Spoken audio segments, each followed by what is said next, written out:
Berikan. Semua terang tadi. Ini masa tutup. Nggak apa-apa kayak pandai Kak. Ya, oke. Kak sini aja di sini. Nggak apa-apa. Nah. Oke. Oke Bang Barat, yuk cus. Ya, hari ini saya sebagai kuasa hukum dari Agus Salim atas gugatan donatur bodong ya terbukti. Hari ini kuasa hukum donatur mencabut gugatannya. Yang menjadi pertanyaan, siapa yang memberi kuasa ke mereka? Hanya 2 orang saja. Tapi dia ngaku-ngaku diberi kuasa 500 orang. 527 orang. 577 orang ngakunya. Ternyata bodong dan langsung dilaporkan pidana. Karena mereka mengaku menjadi kuasa sehingga menyuruh Denny Sumargo dan Novi dan Pablo mengakui bahwa uang itu boleh dikirim ke NTT. Ya, betul kan? Ada yang melihat saksinya di podcast tersebut kan? Nah, mereka inilah yang kita anggap merekayasa dari awal, ya. Dari awal mereka itu adalah kuasa hukum yayasan, kemudian dikeluarkan mundur dan ditugaskan menjadi kuasa donasi. Itu pemirsa hanya untuk akal-akalan, untuk nakal-nakalan. Gugatan belum dicabut, kuasa hukum mengatakan bagi saja. Padahal tadi mereka mengakui bahwa harusnya uang 1,3 miliar itu untuk penggunaan kebermanfaatan penyakit Agus, tapi tidak digunakan. Kuasa hukumnya sambil hampir mewek nangis, ya. Tapi nangisnya tidak dari hati, tapi nangisnya hati-hati. Takut dibilang kiri kanan. Nah, oleh karena itu kami minta hakim kasih kuasanya mana, ya sudah kita foto dan kita siap melaporkan.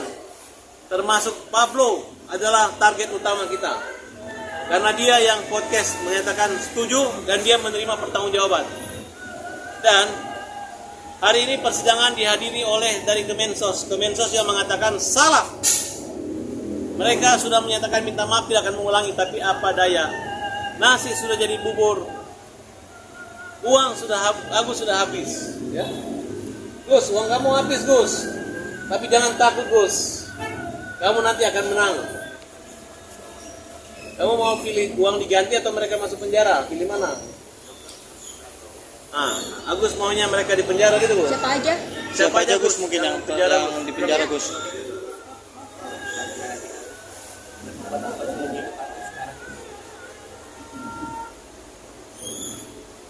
Pokoknya Agus sendiri lihat bahwa donatur yang memberi kuasa itu hanya 2 orang. Gak tahu berapa jumlah uangnya. Donatur yang memberi kuasa 2 orang, berapa duit kalian? Jangan-jangan cuma 12.000 atau 20.000, tapi bikin repot kita seperti ini. Bikin Agus kehilangan haknya, ya. Ini bukan strategi, tapi ini adalah kezaliman terhadap Agus. Ya, Agus harus lawan. Kita berhenti di perdata, tapi pidana jalan terus. Semangat, ada yang lagi bersampaikan? Ibu angkat Agus gimana? Siap selalu mendukung Agus. Ini Ibu angkat Agus. Ini pengacara muda yang berbakat, silakan. Rijaldi mungkin gimana? Tadi sempat terjadi kekacauan ya dalam persidangan ini ya, terutama pengacara donatur ya. Dia sama sekali tidak punya etika untuk mencabut surat kuasa. Dia main-main mencabut gugatan maupun mencabut kuasa. Dia menggugat Agus kemudian mencabut kuasa. Padahal surat pencabutan kuasanya tidak ada sama sekali. Dia membatalkan menuduh Agus telah menyalahgunakan dana donasi. Untuk itu diduga ya surat kuasa itu palsu. Untuk itu kita akan segera lapor polisi terhadap pengacara-pengacara ini pasal 263 KUHP karena memberikan keterangan palsu di hadapan hakim ya, bahwa yang faktanya surat kuasa itu 500 orang, tetapi di hadapan majelis hakim terbukti hanya 2 orang. Ini ada rangkaian kebohongan memberikan keterangan palsu di hadapan pejabat, yaitu majelis hakim ini. Untuk itu 4 orang termasuk Pak Blebun akan kita laporin memberikan keterangan palsu di hadapan majelis hakim. Oke, silakan. Bentar berbakat, Pari.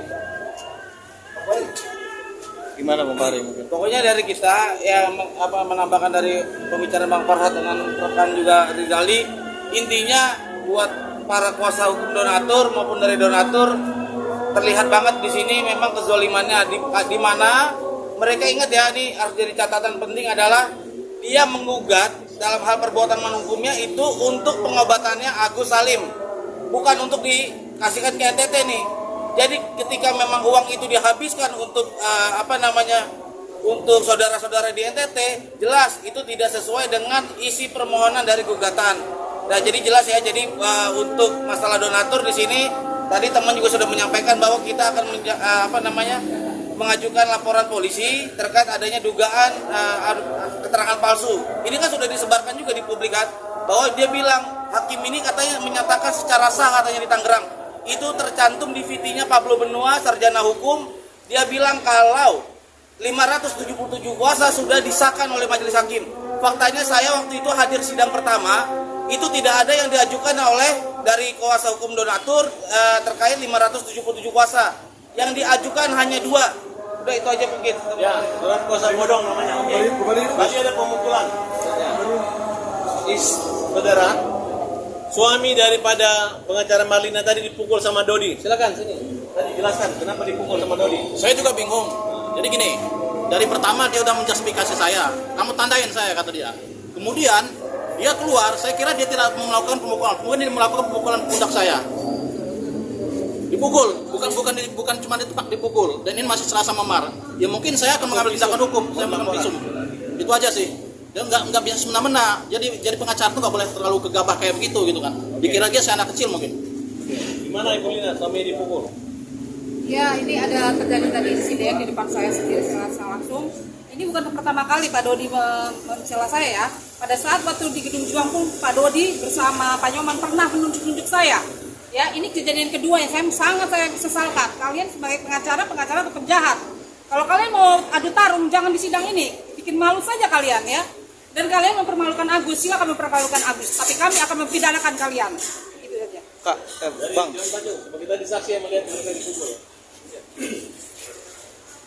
Oke, seperti teman-teman tadi lihat dan kita juga menyaksikan arogansinya seorang lawyer dari sebelah yang seharusnya nggak pantas dipertontonkan di persidangan. Bahkan tadi juga sempat diteriakin mereka nggak menghargai persidangan. Hakim pun juga sempat berteriak untuk menyetop arogansi dari beliau dan sempat mengancam rekan saya akan menandai. Dan begitu selesai keluar ruang sidang sempat dipukul dan akhirnya sempat ramai dan tadi sempat kita pisahkan. Ya, kita tunggu aja proses selanjutnya. Bang, rencana mungkin mau melaporkannya kapan, Bang? Kapan mungkin? Hari ini mungkin dilaporkan. Di Polres berarti. Polda, saya nggak mau di Polres. Udah itu aja. Tambahan juga terakhir. Oke ya. Untuk pengacara donatur yang telah menggugat Agus, kita akan lapor balik untuk terkait pelanggaran kode etik sebagai advokat. Dia telah mainkan para tergugat termasuk Agus yang menuduh Agus telah menyalahgunakan dana donasi itu. Dia mencabut kuasa, menggugat. Ini sama sekali telah melakukan pelanggaran kode etik sebagai advokat. Untuk itu kita segera laporan ke DPN Pradi. Siapa aja? Ya, pengacaranya yang donatur itu kita akan segera laporin terkait pelanggaran kode etik sebagai advokat yang tidak punya etika, yang melanggar persidangan dan tidak etis untuk menghargai para pihak dan majelis hakim. Gus, mungkin sekarang Agus tuh kepengenannya apa sih Gus terkait hasil ini kan udah dicabut ya Gus ya, maksudnya laporan terhadap Agus gugatannya. Mungkin Agus sekarang harapannya apa sih Gus kalau dari Agus sendiri? Harapannya untuk sidang kan sudah dicabut juga, gimana?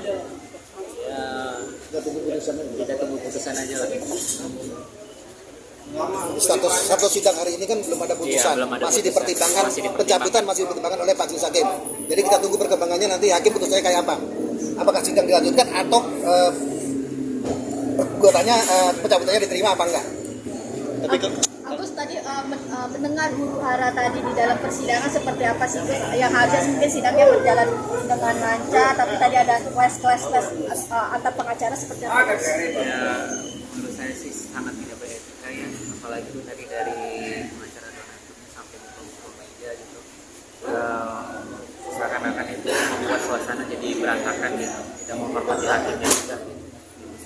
Tadi saya berharapnya itu tidak seperti itu gitu. Malah seperti itu jadinya gitu, malah Kaget gak sih keadaan tadi di Kaget jalan? banget gitu. Kaget.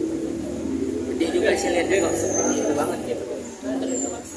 Agus, ini kan meluangkan waktu jauh-jauh. Vonisnya 6,5 tahun gitu, lebih lama gitu daripada tuntutannya gimana Bu? Itu benar-benar jasa yang adil. Alhamdulillah gitu ya. Lebih dari tuntutan. Ya hakim jasa hakim yang luar biasa adil lah begitu. Ternyata keadilan dari Tuhan ada, keadilan dari majelis hakim juga ada. Terima kasih buat majelis hakim yang udah memberikan keputusan yang luar biasa buat bagi Agus. Sudah puas atau gimana Mas? Puas sampai dengan keputusan hakim. Oh, seperti itu. Iya. Apa yang membuat ini hukuman yang pas buat Aji sendiri? Ya itu kan udah berproses juga kan. Yang sudah saya sudah tidak mau lagi. Kalau yang sudah terjadi, yang sudah dihukum, ya sudah biar mereka dia menjalani apa yang hukuman dia. Saya juga sudah menjalani apa yang ada pada diri saya. Itu aja sih. Apa Gus setelah ini setelah sidang sendiri semua hukuman Aji sudah ditetapkan, apa yang Agus lakukan ke depannya? Hah? Yang mau Agus lakukan ke depannya? Kalau untuk kedepannya kita lihat aja seperti apa kedepannya. Berproses itu semuanya. Saya nggak bisa jawab. Gitu. Nanti biarkan waktu yang menjawab prosesnya seperti apa. Oke, yuk, makasih Gus. Ya,